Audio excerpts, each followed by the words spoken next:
back for round two with Kohli and Cavanaugh today. And guys, we were talking about these numbers, and as soon as they drop production, they drop yield numbers down just a little bit. John, one of your first reactions was, but then they adjusted the demand, so really it wasn't as bullish as what it looks like actually on paper. Yeah, that's correct. They lowered demand for both corn and soybeans. And corn, my gosh, they only dropped to 25 million bushels. However, they've dropped it almost every report. That thing started out beginning of the crop year. They were looking for corn exports to be somewhere in the vicinity of 2.3 billion. And this last report put it just barely above 1.6 billion. You realize they've dropped that thing almost 700 million bushels since September. Wow. I'm not sure I've ever seen that happen. They also dropped the ethanol production slightly. For next year, though, they put ethanol production higher. I'm not sure I understand that. And they've got exports for corn next year back over 2 billion at 2050. I don't know if I agree with that number, folks. We've had a lot of competition from Brazil show up this year, and Brazil's got a huge crop coming out for this year. And yet they've got that number going up sharply next year to over 2 billion. They might be a little bit optimistic on that, but time will tell. And soybeans, they've actually got next year's exports on soybeans lower than this year. I don't know, David. I'm not sure I quite agree with that. They have crush going up, which I do agree with because there's more crush capacity coming on. That makes sense. But when it comes to exports, I think they're not optimistic enough on soybean exports. Yeah, I agree with that. And, when you look at the reduced carryover numbers, the number this year for the average price of beans are 14.2, and for this year they're up. They're from 1240 to 1270, up 30. So the USDA is seeing demand dropping, but they're also seeing a smaller crop, smaller yield, and unchanged acreage, which is really right. But you've got less demand for it, but at the same time, it does look very interesting when you add up all these numbers and you see where the carryover is and see that carryover number affecting the average price of our beans for the next year. So, John, how do you feel like the market is going to react to these numbers come next week? We come to the tail end of the trading day here on Friday yesterday, and everything was down across the board in all the major grains.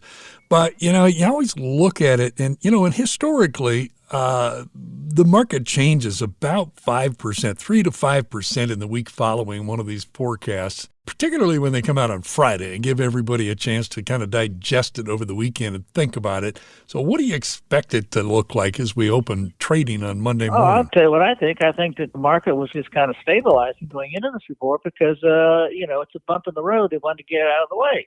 It's gone now, and you stop and look at it. There was nothing there that was particularly bullish at all. In fact, the fact that, frankly, we've gotten so much rain and improvement in weather in August, and it looks like the balance of August is also going to be favorable unless there is some kind of a major change in the weather forecast for the balance of August. I think it's pretty clear. I think we're going lower. David, one of the things that could also adjust things is that it looks like the forecast is calling for scattered rain showers for about the next 5, maybe 7 days, and then it looks like things are going to dry out again. What forecast are you hearing, and your idea how that might impact the crops? The thing that really interests me is that August typically is going to be dry weather, but the interesting point here is that after those rains come through next week, and they're pretty spotty, it'll start to be very, very dry again. And that's the thing I think people should anticipate. Plus, cooler weather coming too, because the Canadian high is going to start working toward us the last half of August and in September.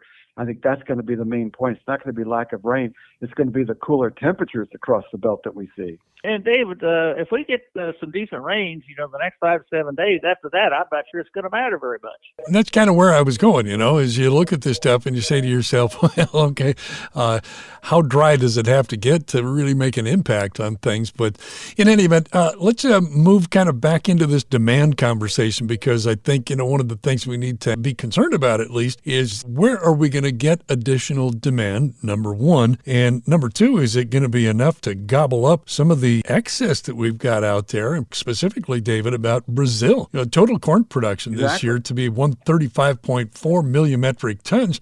That's up from 132.3 and up from where they started on this second corn crop. Started out at 97.9 million metric tons, and now it looks like it's going to end up around 105 to maybe even 108 million metric tons, so up significantly from their original.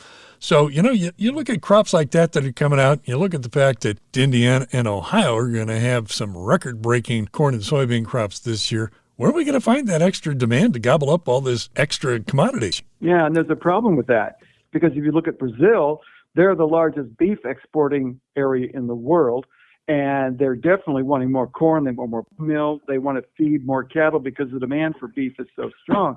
But here, the cost of our feed is so high that the reports, I was wrong. I thought for sure we start to see an increase in cattle feeding, and we're not. We're not seeing any increases in cattle feeding or poultry feeding or pork feeding. I'm really surprised on both sides of the poultry, both eggs and with broilers. And it's got to all do with the feed cost right now and the high cost of meat. And the grocery stores, they're not selling as much meat as they used to. And that's what's really bothered me, because it's an economic problem for the meat market, and it relates to the grains. Well, there you go. And speaking of grains and where are we going to find some of the demand, the demand picture for us really has centered significantly around China.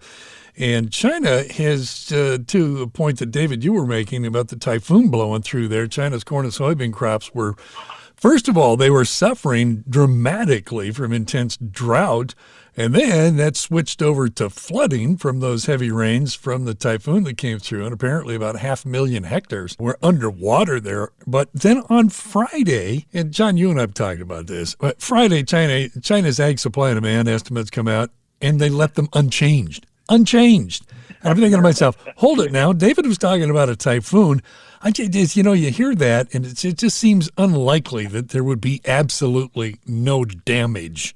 Yeah, the communist countries tend to always aggrandize what they're doing and say how good it's going. But the problem is, as you said, it's been so dry there in their crop region, especially their corn and rice crops. And what's happened is it's flooded there now because of this typhoon. And because of that, they're going to lose up to 5 million metric tons of their corn. That's about 2% of the output. But remember, this is not counting for everything at this point.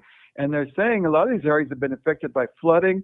And because of that, until the floods start to abate or lessen, they're going to see what the crop looks like. And I think that's a big problem for the Chinese, because they really don't have the skill of going out and seeing what these crops are, because it's not the big fields like we have here. It's just like little tiny fields, like patchwork all over the place. Mm-hmm. And it's really hard to figure out what the crop size is ultimately until you try and feed it to the animals. Yeah, that's a very good point, David. But you have to assume there's probably been some kind of crop damage to the corn. But if so, they're not going to let us know, not at this point. No. That's typical of the Chinese. But your point about, how much more difficult it is to determine the crop size over there is very true. Yeah, and the best part about this is who have been our best buyers recently. It's not China anymore. It's Mexico and Canada have been buying corn, beans, and meal and everything, wheat from us. And remember, Canada's facing an extreme drought this year. I know we bellyached about our drought, but their drought is much, much worse than ours, one of the worst of any time, even going back 200 years. So China, I think, is out of the picture. Mexico and Canada come into it. But we need more of it, David, because the export sales of both corn and soybeans for this time of the year are still running well behind average. China's bought a lot of new crop soybeans. They bought some more this past week, and that's encouraging, but it's still running behind our 5-year average. And so the overall demand for next year's exports is still not where it should be. One of the things that has been a bright spot, if you will, has been our pork exports. Apparently, David, the entire world really likes our pork. And so 2 things. First of all, the exports have been up, but really since the prices have been up, so the amount of money we've been making off of it has been pretty good as well. Yeah, that's certainly true, because we've worked hard, very hard on livestock genetics, not just the hogs, but cattle and poultry too. And the point is that our pork just tastes phenomenal, because when you look around the world, we're harvesting hogs that are like 265 to 285 as a market weight. Now across the world, they're marketing about 125 to 145, and they're mostly fatty meat. They're not the drier, leaner meat that we have here, which is actually has better taste to it, ultimately longer term. And that's one thing that's driving the demand for U.S. pork. Kind of like the veal of pork. We're at that place. We need to step aside and let Mr. Cavanaugh give us his final word. Rather than argue about it, just give him the time.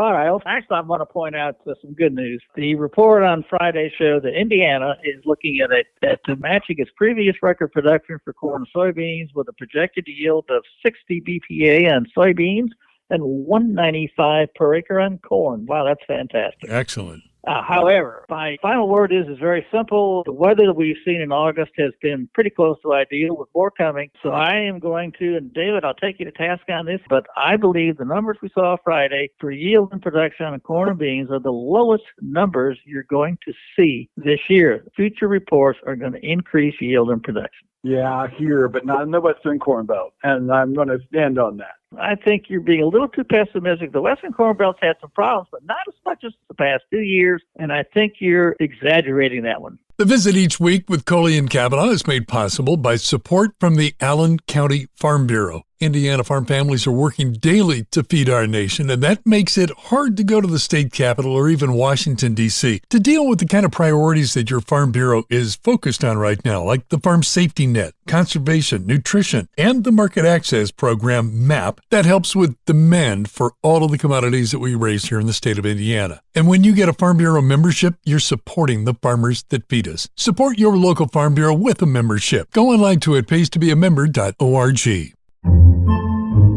Podcasts by Federated Media.